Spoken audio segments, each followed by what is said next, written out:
So another moment to pick your brain. And you and I were talking about how in 2013, we had the huge flood in Boulder, and we had 16 inches of rain in 1 week. That's an annual rainfall. That's a millennial flood. That is a millennial flood. But what I learned statistically from you is that the 100-year flood doesn't happen once every 100 years.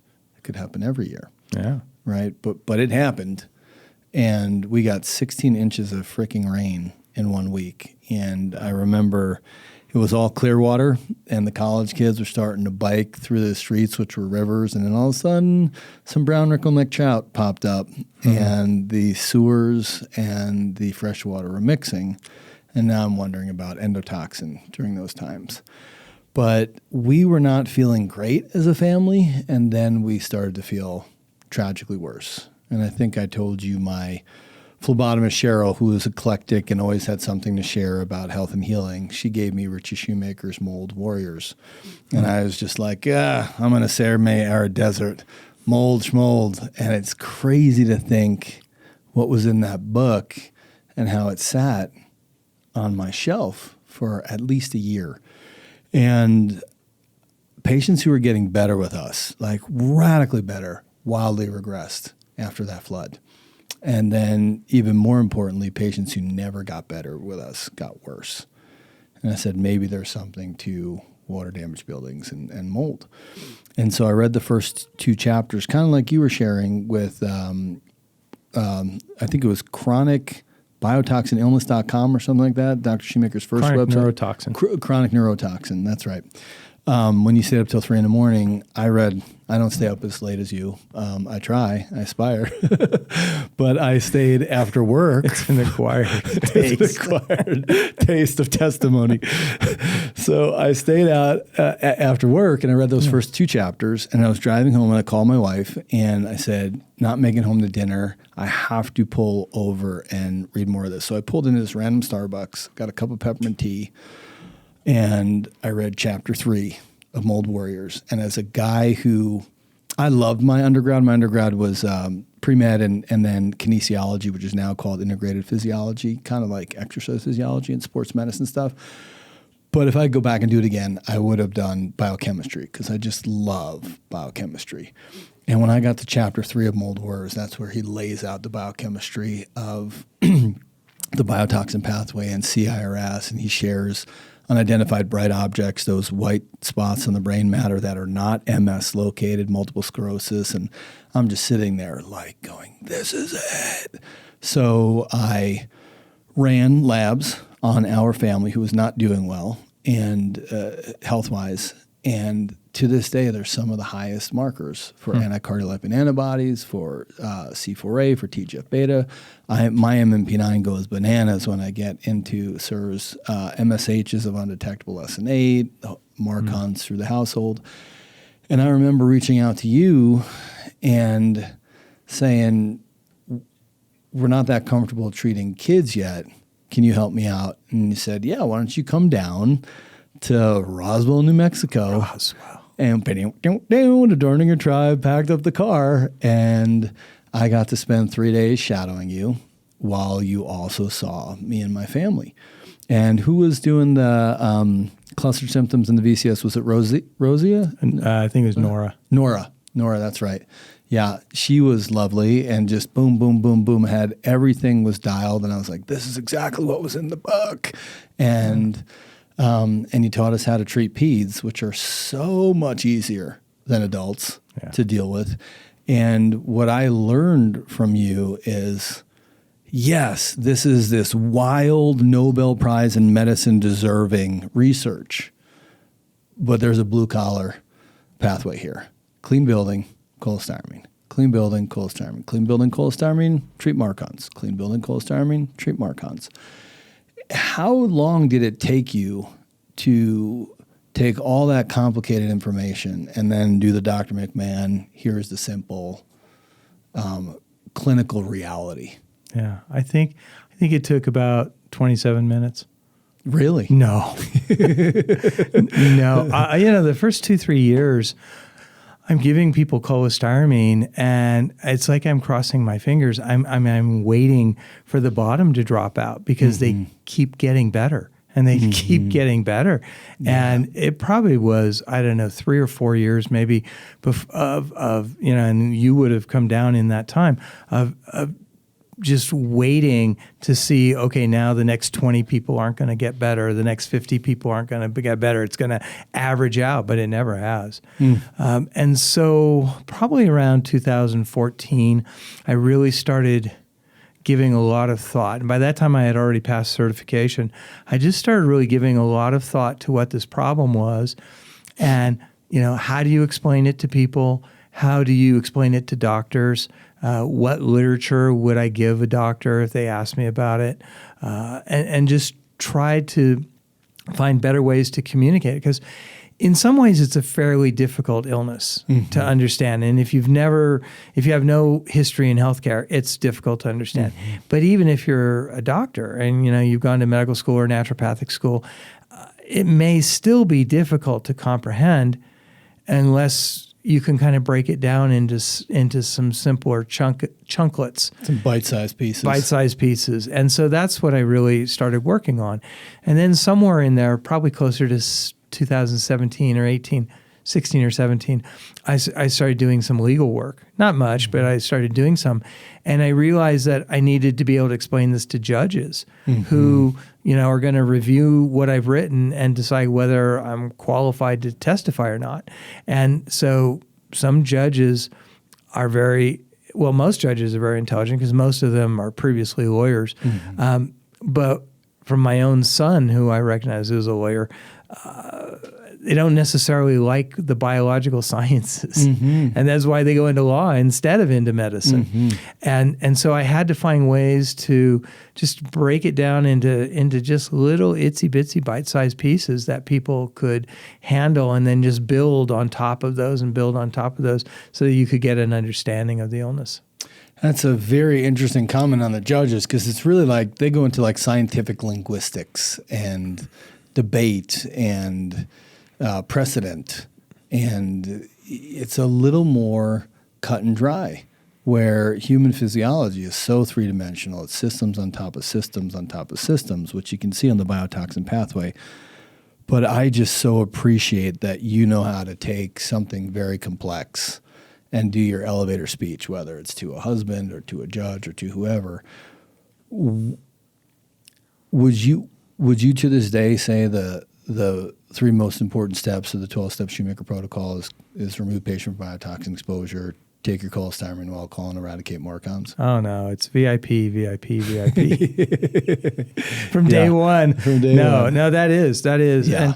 And when I first started running my own data, again, that was probably around 2014, 2015, I accumulated data from day one, but when I first started to actually sit down and analyze it, and I saw that, you know, the data that I had was very similar to the data that Dr. Shoemaker up to that point had published. And that's what I saw is if you can get step 1, you know, get your house clean, go to a clean school. If you're in school, make sure your workplace is clean. If you can get that step down and you can take a real binder like, you know, colesevelam or the cholestyramine, and you can do that for 1 to 2, 2 to 3, sometimes 3 to 4 months. I had almost 100% of my kids who could do those 2 steps had 70 to 90% improvement. Wow. And the adults, it was just under 90% if they could just do those 2 steps. Wow. Who do you think's easier to get cholestyramine into, an adult or a kid? Oh, most adults. Yeah. Well, adults have different problems. You know, children oftentimes don't like the texture of it. It doesn't really have a bad flavor, but the texture is like sand and it can be difficult. Adults, the problem is usually that they're chemically sensitive or they have they have sensitivities to different medicines, and so they can't tolerate it or they have intensification reactions. But most adults, if you work with them properly, you can get them to take either the Welchol or the cholestyramine, and if they do, they get better. But you got to get step 1 done first. Yeah. I mean, let me reword that. It would be ideal if you could get step 1 done first. Right. Or be actively, earnestly pursuing clean buildings while you're exactly enjoying the benefit of the binder. And I have known practitioners who won't treat patients until they get step one done. But the problem with that is that they have zero chance of getting better. Whereas if they're working on it and you give them some cholestyramine, they at least have a fighting chance of getting some improvement, some cognitive ability back, so that they can then get step one done. I mean, our approach is we do the 4,200 milligrams of EPA DHA fish oil, for 7 to 14 days, depending on their sensitivity. If they're super sensitive, we'll even go 6-9 grams of fish oil for a couple weeks. We know that gets expensive, but it's not forever. And I'll even have someone take 3 grams of fish oil 3 times, 3 meals a day, just to tell the immune system, shh, don't karate chop that biotoxin that can now move to the liver, because we're taking what's in the liver to the toilet. And we have this concentration gradient, right, where we can now get biotoxin to the liver. We'll do that for 7 to 14 days on the fish oil. And then we'll start them on the Welchol cholestyramine, also just to get their brain from an F to a C minus, C plus, so they can deal with the building. Because the building is so heady with inspection and Hermes and Hertzmus and Actino and endotoxin, and finding a quality remediator. And that remediator, even if they do a good job, are they functional? Do they communicate well? If the scope of practice, they pop open door number 2 and there's microbial growth that goes down into the basement, they got to chase that. At least have them in a biotoxin out. Right. What do you do with the people that can't tolerate the omega-3s at that point? That is rare for us. The Apex makes the emulsified one, which is pre-digested. So what I realized with fish oil is it's a fat, and fat requires bile to break it down, right? And I always explain to patients, Dawn works better than Palmolive on chicken grease, and they shoot the soap into the chicken grease, and you see it go. Those are little mycelials, right? And so what bile does is it's threefold. Bile literally puts your trash on the curb. Bile also breaks down fats into mycelials, so you can absorb it across the gut wall, right? Joe Pizzorno Bastyr used to say, "You are what you eat and absorb," right? If it doesn't cross the gut wall, your septic system has less heart disease and less brain disease. You want those healthy essential fatty acids to cross that gut wall. And then bile does gut motility. So people don't realize the 1/3 of your bile, that's bile acids, when it hits your gut, it makes it go. So if I'm taking a bile acid sequestrant, a bile acid binder, that is inherently constipated, because I'm going to grab one component of the bile that's supposed to give me motility. So the way to get around that and get biotoxin out of your body is increase bile ejection fraction, increase the amount of trash your gallbladder puts curbside. And that's where we'll often use, for our most sensitive patients, we'll use liver gallbladder herbs in tincture form. So we'll use an alcohol extract, because we see in the people with Sibo and people with leaky gut and IBS, they type symptoms, they tend to absorb that better. Or we'll use herbs that move bile, like integrated therapeutics, lipotropic complex. I love that. I love Apex's Biolamin. I know Dr. Heyman uses phase 2.5 bile support. These are all different versions of herbs that make your gallbladder go quack, quack, quack, quack, quack. And in that bile, in that toxic bile, is the biotoxin, but is also the bile acids telling the guts to motile, and then also the ability to break down fat. So if someone can't tolerate fish oil, you have gallbladder issues. And most of those are functional, not pathological. Meaning, if you, for our listeners, I know you know this, but if we did an abdominal ultrasound or with focusing liver gallbladder, you might see some sludge. You might see some cholecystitis where the gallbladder wall looks inflamed. You might see some cholelithiasis with some gallstones in there. But really, it's usually just not enough bile is coming out. And the only way you really see that is with a HIDA scan. And I have a sensitive patient that I'm going to give dye to prove that.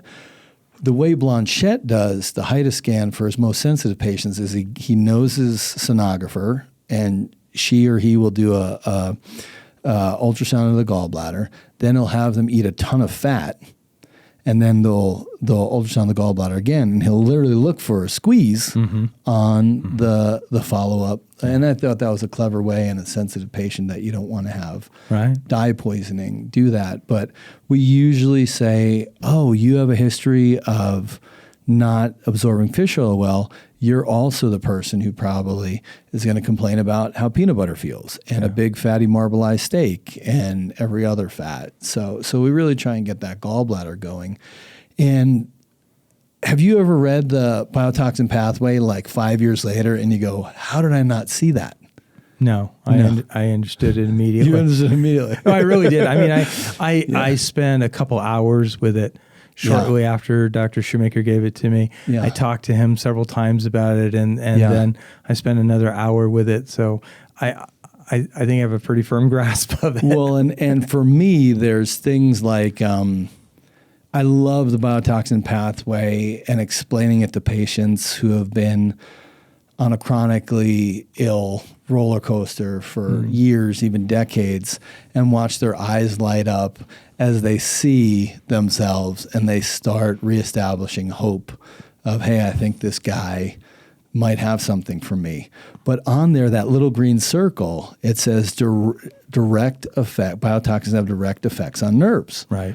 And I didn't think about the motor enteric complex and the motor enteric complex stimulating the gallbladder to do bile ejection as a nerve. So not only do you have like the direct effect of biotoxins slowing liver gallbladder and clogging it and creating a bottleneck effect, right? And that's why so many people get misdiagnosed with heavy metals and, diesel fume toxicity and even your estrogen dominant women. It's like, yes, all that's true. Those are all cars in the Broncos parking lot that can't exit. But Biotoxin Bob parked his RV at the exit. Do the Broncos still play? That's not a fair question. Oh, sorry. That's painful. I just remember there was a game with Miami a couple weeks ago. There was, yes. I thought Russell Wilson still hurts. I thought Russell Wilson was really going to change things. But. Yes, he did for the worse. But for me, that like understanding how much we won't even treat Sibo anymore, and Sibo is not a diagnosis, right? It's a symptom, small intestinal bacterial overgrowth. And we've talked about how we've never seen a Sibo case that hasn't had another way to say it is every Sibo case we see has low MSH. Yeah. But we haven't published on that yet. Right. So we use it as a clinical. We should. We should, and we see it as a clinical observation, not something we preach as gospel yet. But we won't even treat Sibo until we start Shoemaker Protocol, because the Sibo treatments, you go on the antibiotic, whether natural or prescriptive antibiotic honeymoon, and you feel transiently better for 6-12 weeks, and then the Sibo's back, and then you risk giving those bugs more practice on those drugs, whether natural or prescriptive, to outsmart them. So I think the way we get through fish oil is through really dealing with the GI and then using tonics for gallbladder function until you can tolerate fish oil, Welchol, cholestyramine. And honestly, the nutrition staff deserves a lot of credit for, like, so many people call and they've like, I couldn't take cholestyramine. And then we work with them on their gut function and just naturopathic basics. And they do absolutely fine.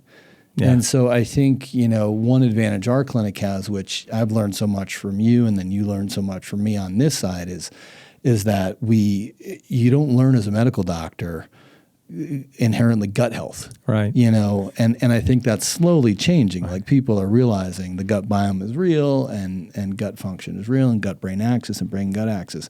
But if you take that, do a little bit of gut work, get that gallbladder pumping, they should be able to digest fats and they should be able to tolerate Welchol cholesterol. Yeah, the only gut health that I learned in medical school came like at the bottom of the ice cream bowl. That was healthy for me at the time. That was your drug of choice at Duke. So let me take that one step farther. Okay, let's say you have a super sensitive patient, they don't tolerate your omega-3s, and they can't tolerate anything that has an alcohol base. What would you use then? Yeah. I've had a couple of people like that. So I think for those folks, it's tea, drinkable tea. Okay. And the most famous cholagogue in herbal medicine means to stimulate bile flow, right? It's like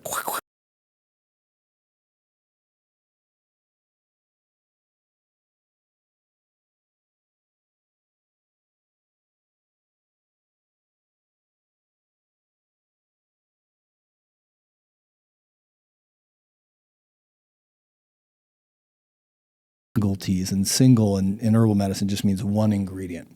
So you can just get dandelion root tea, and it tastes pretty good. It's not like an espresso or something, but it tastes reasonable. I don't like espresso. Well, then you're not missing anything. Can I put sugar in my dandelion tea? Is that coffee ice cream? So that's where I would go, and then sometimes they can tolerate or herbs in capsule too. And then on the most tough cases, we'll actually use an old naturopathic therapy called constitutional hydrotherapy. And that's where you use the sine waves. I should show you this machine before you go. And you wet these sponge pads and you actually put it over the motor enteric complex and between L2, L3, L4, L5. And you literally jumper cable, very gentle but real. And when I get, and because I not only took cadaver lab for a year at Bastyr and dissected, but I taught anatomy and got a cadaver lab for a local school here for the students to actually do real anatomy. I really know where that liver gallbladder is. I will feel my gallbladder go when I get constitutional hydrotherapy. Isn't that interesting? Yeah. So I think for the sensitive, we do contrast, or you can do castor oil packs, or you can have an acupuncturist that you trust and like do things to move liver chi, stuck liver energy. And I think that's such an important question you bring up, because so many of our patients come in and they go, I can't do fish oil, or I can't do cholestyramine, I can't do Welchol. And we, over and over again, politely prove that, yes, your body can. Right. And you don't have any other choice, because we don't do alchemy. We do organic chemistry. This is not Harry Potter or Hermione Granger saying, I will turn activated charcoal into quaternary ammonium cholestyramine, right? This is a specific molecule. I mean, that doesn't work? It doesn't, and gosh darn it doesn't. Wow. So I would say, like, unlike you, who got to work right with Dr. Shoemaker and was more comfortable with prescribing, and maybe you have to go, oh, that was a trashy drug, I need to get that out of my formulary. And these are miracle medicines, Harvoni for eradicating hepatitis C, cholestyramine and Welchol for preventing heart attack and stroke, and CIRS. I had to have my come to Jesus moment with some of the natural medicines and say, I used to use activated charcoal on the ambulance, but it does not pull biotoxin to the toilet. There's special chemistry for certain poisons that activated charcoal is awesome for. Right. It's not that it's a bad medicine. It's just it's not effective from an organic biochemical standpoint. Understood. Well, every drug should have its niche. Yeah. So when you go through the Shoemaker Protocol, when we were down in Roswell, so the Front Range is crushing on finances and homes, but there's also a lot of money here, right? It's a relatively affluent place in the country to live, and we have jobs and biotech and energy and finance and all that stuff. When I was in Roswell, I was driving down the street, and every third house I said, you need a new roof. You need a new roof. You need a new roof. We know, anyone who pays attention knows that New Mexico is one of the most poor states in the union. It's beautiful, it's soulful, it's powerful, it's incredible. I love it down there. I feel alive when I drive to see you. The colors are incredible, but it's poor. Yeah. So how do you deal with step one? It's been very difficult. Yeah. And the good news is that, a lot of my local patients were children. And a lot of them were having problems from their school more so than their home. And, I got to the point where I knew where the water damage was in every single school in the city. Wow. Just from, teachers who would come as patients or the children who would come with their their parents. It's a difficult situation. Fortunately, the children get better oftentimes, even if they don't get out of their exposure. And I know I'm not supposed to say that, but they young get children better can. Is not doesn't mean but it's not optimal. Total cure, but they can have a tolerable life. Exactly. Yeah. So we worked to develop, people that could go into their homes and test. And, I actually trained 2 separate people, and one of them moved and the other one died during COVID. Oh. So we have nobody in the city I take it back. We have one person in the city who does testing, but, has shown no interest in learning more, which is frustrating. Wow. So not only is the finances tight for many families, you don't have inspector who's curious about the healthcare side of the building, and then you don't. Even if you had that inspector say, "I really want to learn how the building affects human health," rather than just a weekend course on air sampling, right? You don't have somebody to do the remediation and rip out water damage. Exactly. Wow. So again, I have a couple of remediators that I've worked with. I've had a couple, like in my own building, where I needed remediation done, and I brought them in and I've connected them with people like Greg Weatherman or Michael Schranz, who would walk through the process with them so that they would learn, and then I would be the boots on the ground and just actually observe what they were doing and make sure that they were doing it right. But observe or babysit? Sometimes a little of both. A little bit of both. A little bit of both. When you're working on my office, and I'm bringing people in, I can't have a moldy office. Yeah. So a little bit of babysitting is probably okay. Yeah. And they learn some stuff from that, but then they go on other jobs where they're not being babysat, and who knows what they're doing. Yeah, we love our clinic, but we built it out of necessity to create a safe place for not only patients to be okay, but most providers, like you said previously, that take this illness on for real, do it out of necessity because they have the genes and they need a clean place. So it's like, and then you were talking about judges. How many judges are making sentences like not putting together word finding ability when they can't make a sentence? When they can't make a sentence. Well, courthouses. Courthouses are old buildings oftentimes, and they haven't had a lot of good maintenance, and the windows get old and the seals crack or the roofs go bad, and a lot of courthouses have problems. So VIP is a miracle medicine. I don't even think we fully understand its full potential yet. Should we be using it for NFL concussion? Should we be using it for head trauma in a car accident, military? But at the end of the day, our listeners should, by hook or crook, get into clean buildings, take their cholestyramine, Welchol, Cholestyramine, Cholestipol, Questran as instructed, Mark Cuban's Cost Plus, GoodRx coupons for the most sensitive, encapsulated, pure, uncut cholestyramine powder. Work with a provider that can meet your individual needs, but don't do alchemy. Right. Stay with organic chemistry, which is quaternary ammonium, cholestyramine, or its other trade names. And then eradicate MARCoNS, which really depends on step 1, right? Well, eradicate if you can. Well, and I would say, or at least suppress. Genevieve and I are going to put together a data on this. And we do not have a trouble getting rid of MARCoNS if you're in clean building. And everyone needs to understand it. And that's because when you have strep throat and you take penicillin gets all the credit, or the amoxicillin gets all the credit. People don't realize it's the penicillin working with your immune system. It's a 1 + 1 = 3, right? But it was the last straw that finally tsunamied the strep, right? And if your MSH is suppressed from being in building, you don't have your mucosal immunity to participate with a BEG spray or an EDTA silver or a NSF Formula 1, Dr. Jashore's formula, right, to eradicate this MARCoNS. And then people get frustrated and spend more time, money, and energy when they should have prioritized every dollar possible to get a clean building, take some cost-effective cholestyramine, and then if money permits or necessity is there from all the nuclear atrophy on a Britomart Neuroquant, you have to figure out VIP. Yeah. Cool. VIP. The Holy Grail. the very important patient, the very important person, The very important and peptide. the vasoactive intestinal peptide. Well, thank What about VIP enemas? Do you think that would do something? I think it would probably clear your brain. Yeah. Yeah.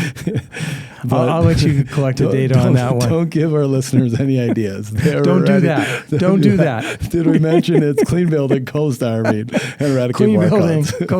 cholestyramine. Not clean colon, clean building.